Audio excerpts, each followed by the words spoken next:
Ceau, mama! Când mă doare inimioara, mă gândesc la Rebrișoara. Mamă, chețuc de numai de aici, de pe planul italiene și vreau să-ți prezint ce-o băgat pruncul tău azi în masă.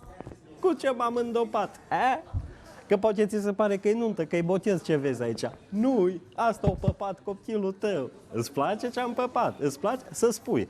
Aici am avut pate de ficat de rață. Mamă, știi cum e pateul de ficat de rață? Grozav. Am mâncat 7 ficați de rață. Toate rațile făceau mac, că știau că le mânc eu. Ce-a fost aici? Aici? Ce-a fost aici? Cerb.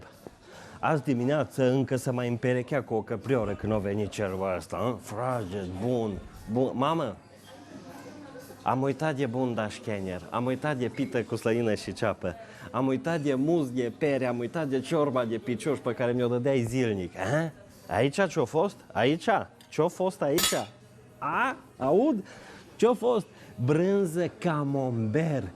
Ea e așa bună, dar puturoasă, ca ciorapii liticul după o zi de sapă.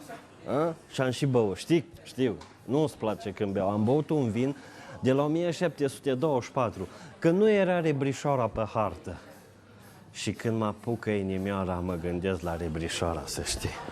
Te iubesc, mamă, foarte mult și vreau să spun că copilul tău e un gourmet. Toată lumea din Rebrișoara zicea că sunt... Prego, signore. Si. Lasă-mă pe mine că ai vorbit destul. În 5 minute trebuie să te debarasăm.